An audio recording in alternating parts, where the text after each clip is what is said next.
दीदी मनमोहिनी जी हर कार्य सुचारू रूप से झंझट और बिना झपटके चलता रहता था और दूसरे वे स्वयं कार्य प्रवाह से परिचित एवं सूचित रहती थी तथा ध्यान भी देती थी। प्रातः ही वे सारे मधुबन का एक बार भ्रमण कर लेती थी और भंडारे आदि आदि में जहाँ कहाँ भी उनके परामर्श की आवश्यकता हो वे राय दे आती थी। उनके कार्य लेने की विधि भी ऐसी थी कि सभी उनसे संतुष्ट रहते थे। वे उनकी कठिनाइयों को भांपकर उन्हें वांछित हल भी देती थी और उनमें कठिनाइयों को पार करने के लिए प्रेरणा भी भरती थी। यही कारण है कि मधुबन में जो भी वरिष्ठ सहकारी अधिकारी आते या बड़े उद्योगों के व्यवस्थापक आते, वे दीदी जी तथा दादी जी दोनों से मिलते समय यह अवश्य कहते कि यहाँ की व्यवस्था देखकर उन्हें बहुत अच्छा लगा है। न कोई कोलाहल, न आहट, न तनाव, न कार्य का ठहराव, शांति, परस्पर प्रेम। फरवरी 1983 में मधुबन में बड़ा सम्मेलन हुआ। तब दादी प्रकाशमणि जी और दीदी मनमोहिनी जी के संरक्षण में 3000 व्यक्तियों के ठहरने, भोजन करने तथा सब प्रकार की सहूलियतें मिलने का और साथ साथ सम्मेलन तथा योगादि का भी कार्य ऐसा शांतिपूर्वक चला कि अंतर्राष्ट्रीय ख्याति के लोगों ने भी इसकी प्रशंसा की। इसी प्रकार इतने बड़े ओम शांति भवन के इतने अल्पकाल के निर्माण होने की बात भी सभी के लिए एक मधुर आश्चर्य बन गया। वास्तव में यह दोनों के मधुर व्यक्तित्व एवं प्रशासन कुशलता का प्रभाव ही था कि सभी ने तन मन धन से सहयोग देकर इतने बड़े कार्य को सहज ही सफलता से पूरा कर लिया और वह भी योगयुक्त अवस्था एवं शांति से।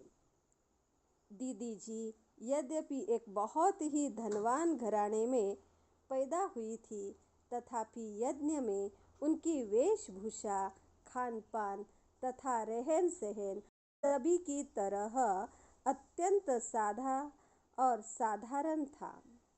उन्होंने कभी भी अपने लौकिक कुल के धन धान्य के बारे में गर्व नहीं किया। उन्होंने अपने लौकिक जीवन के सुखों को कभी भी याद नहीं किया।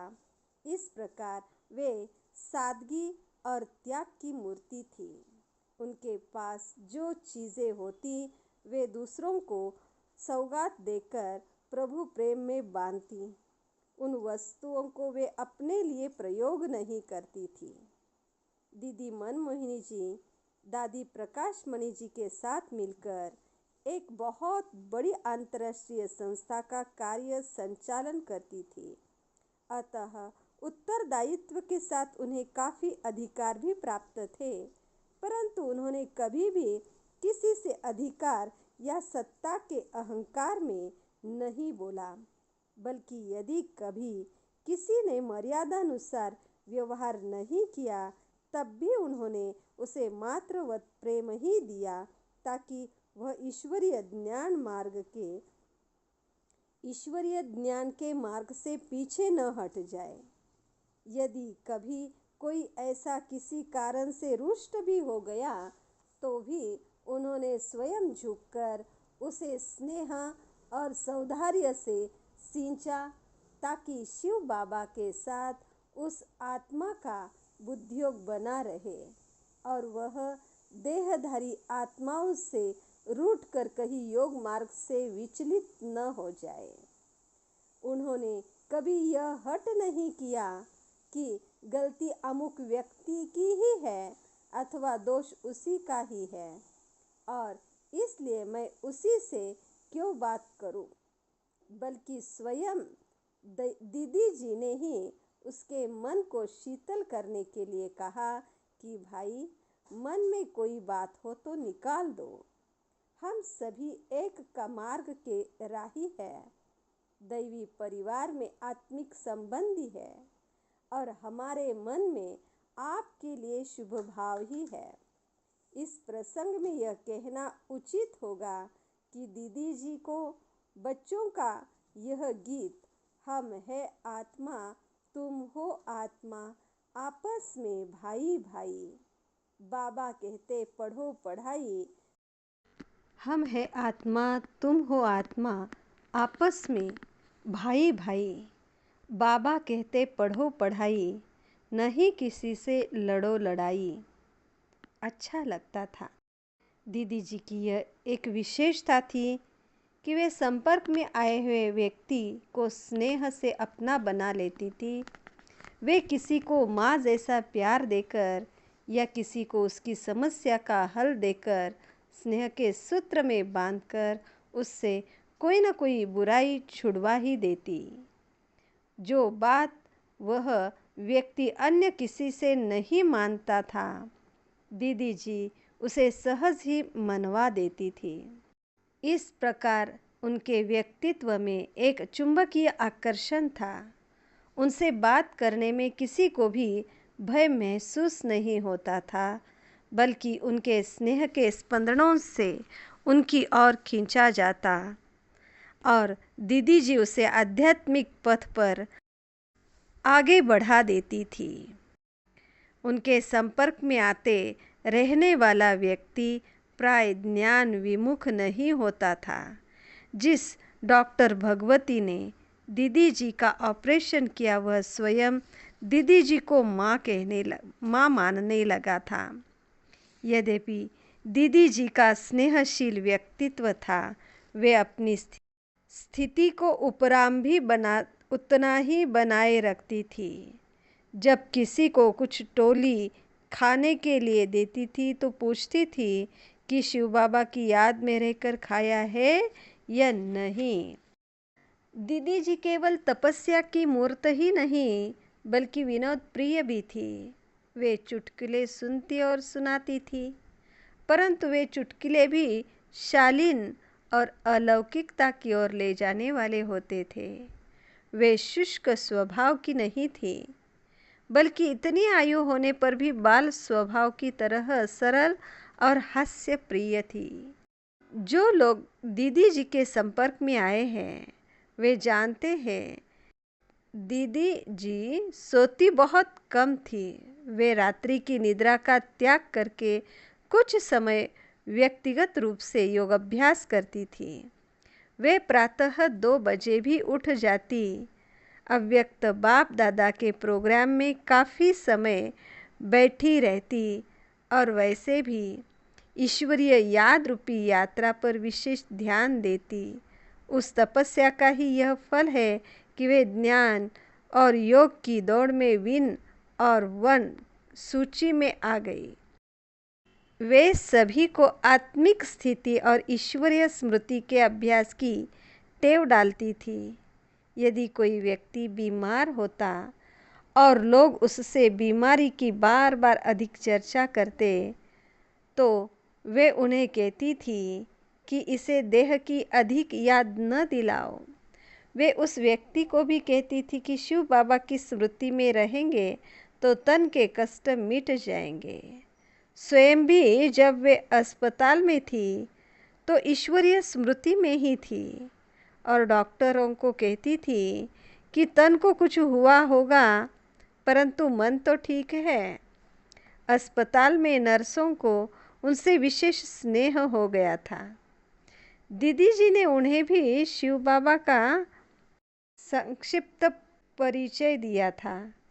जो कोई भी आता था दीदी जी उसे ओम शांति शिव बाबा याद है यह कहा करती थी। अस्पताल के कर्मचारी भी कहते थे कि अब यह अस्पताल भी सत्संग भवन अथवा आश्रम बन गया है। दीदी जी अपने कर्म से वातावरण आध्यात्मिक बना देती थी। उनकी योग दृष्टि बहुत बलशाली और शिक्षा प्रभावशाली थी।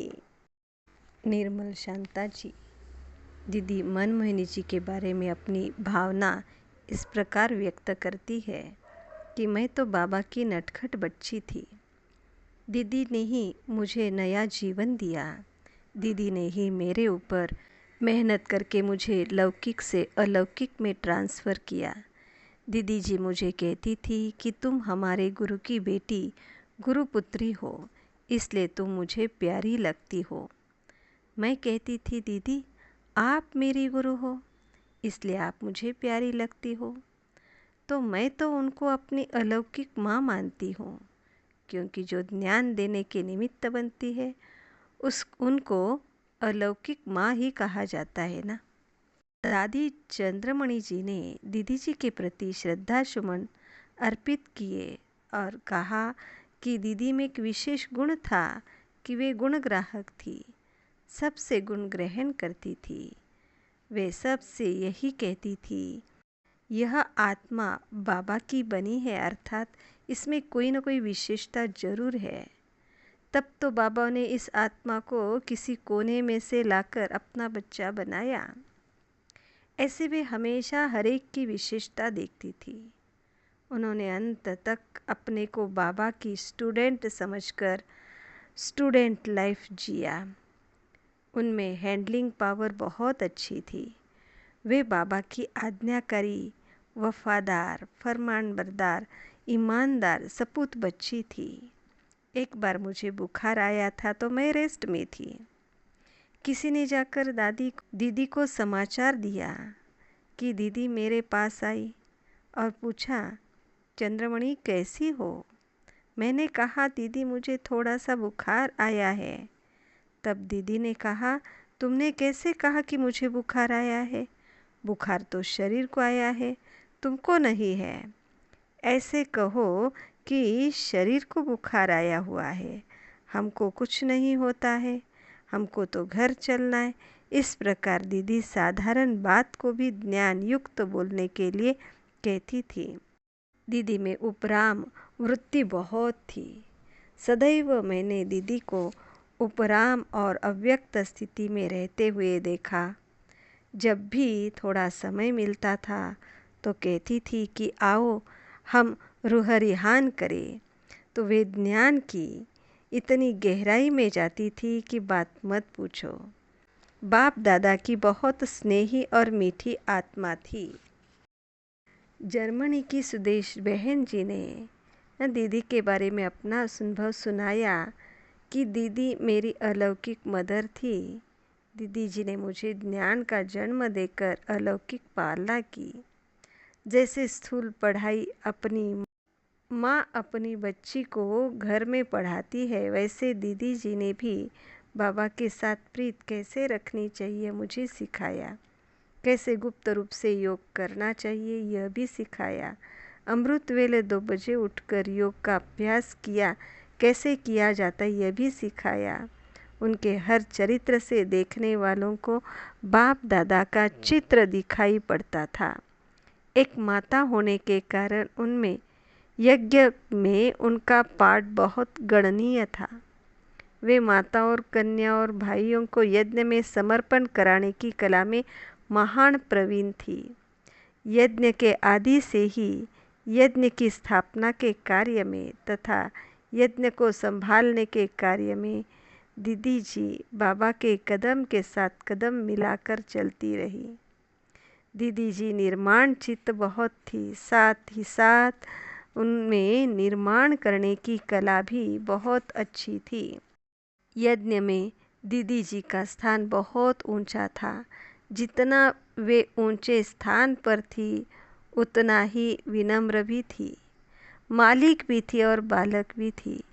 जब उन्होंने अंत में लंदन का दौरा किया तो उस समय हम सब ने जाना कि वे बाप दादा की सारी शिक्षाओं की साकार धारणा मूर्त थी।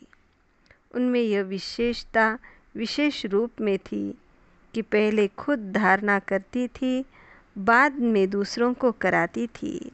उनकी शिक्षा ऐसी थी कि सामने वाले को लगता था कि ईश्वरीय नियमों का अनुसरण करना बहुत सरल और सहज है। दीदी में निवारण और निर्णय करने की शक्ति बहुत थी। भगवान के साथ अलौकिक सर्व संबंधों को निभाने में प्रवीण थी। मालिक बाबा के साथ बालक बनकर के रहना और उसको अपना बालक बनाना, यह दीदी जी की विशेष खूबी थी। बाबा के साथ उनकी मित्रता अलौकिक और अनोखी थी।